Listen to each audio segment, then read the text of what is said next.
How often do you feel life being difficult? Do you often get overwhelmed and stressed? And simply, do you ever feel like you just want to talk to somebody that won't judge you? If you said yes, these things are things that happened in your brain, and it is your mental health. Researchers have discovered very little about the brain, and the brain has very many functions that we cannot control ourselves because we are not aware about them. I personally care deeply about my mental health because it is what keeps me thinking and alive. I love being alive, and if you do too, I'd advise you to listen. According to NAMI.org, 50% of all lifetime mental illnesses begin by age 14 and 75% by age 24. Suicide is the second leading cause of death among people aged 10 to 34. If you or someone you know is going through these things and needs help, please get them somewhere safely and with treatment ASAP.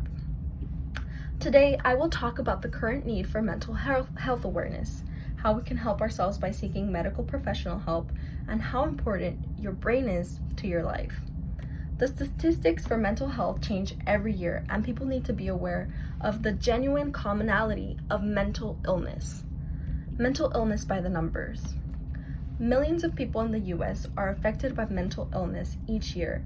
It's important to measure how common mental illness is so we can understand its physical, social, and financial impact, and so we can show that no one is alone. These numbers are also powerful tools for awareness, stigma busting, and advocating for better healthcare. Terms like serious mental illness, mental illness, or mental illness disorders all seem like they are referring to the same thing, but in fact refer to specific diagnostic groups that are particular to the person and to the study. According to NAMI.org, some signs of mental illness include feeling very sad or withdrawn for more than 2 weeks, trying to harm or end one's life or making plans to do so, severe out-of-control risk-taking behavior that cause harm to self or others, sudden overwhelming fear for no reason, sometimes with a racing heart, physical discomfort, or difficulty breathing, such as hyperventilation or simply not being able to breathe. Significant weight loss or gain, seeing or hearing or believing things that aren't real, excessive use of alcohol, drugs, drastic changes in mood, behavior, personality, sleeping habits, extreme difficulty concentrating or staying still, intense fears or worries that get in the way of daily activities.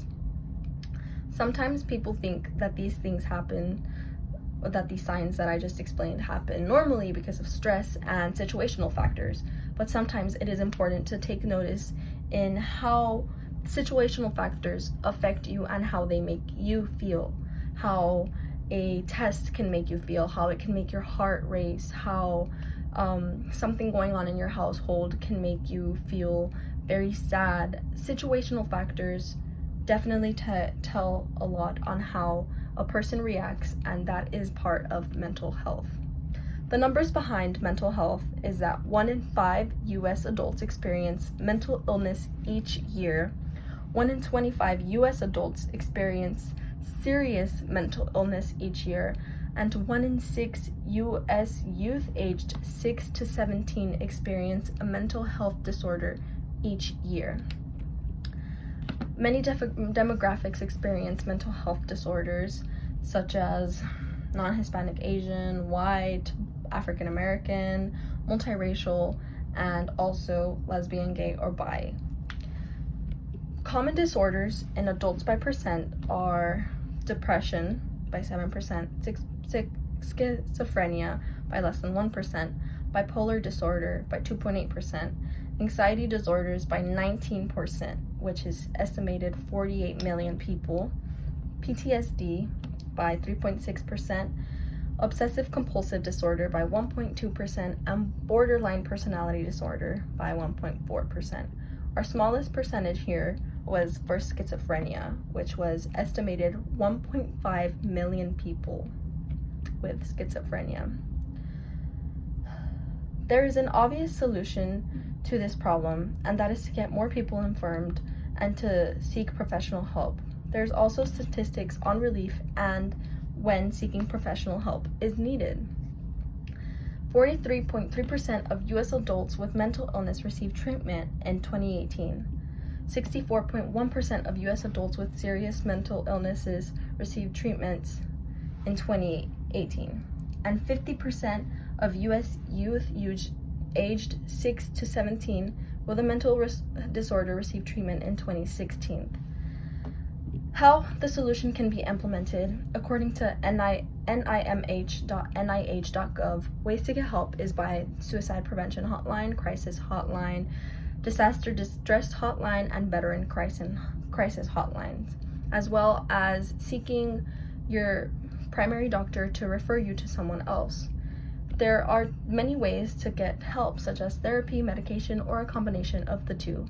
Also, some federal agencies offer resources for identifying healthcare providers for those who need assistance. You can also find relief through state agencies and your college or school that also has guidance counselors, therapy, and help for students, adults, and kids.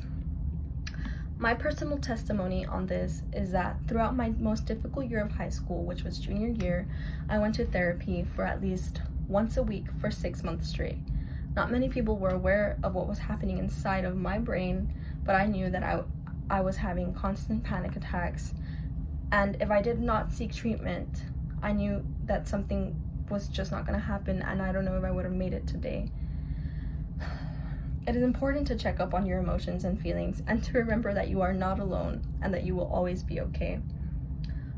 So now that we know what the problem is, it's imperative that we understand what we need to do and the possible effects of these actions. People with depression have a 40% higher risk of developing cardiovascular and metabolic disease than the general population. People with serious mental illnesses are nearly twice as likely to develop these conditions. 19.3% of U.S. adults with mental illnesses experienced a substance use disorder in 2018, and the rate of unemployment is higher in adults with mental illnesses than those who do not. High school students with significant symptoms of depression are more than twice as likely to drop out compared to their peers.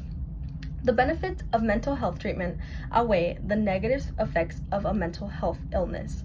In conclusion, today we've discussed the current need for mental health awareness and mental health treatment, how we as a population can fulfill this need, and how seeking help can benefit your life.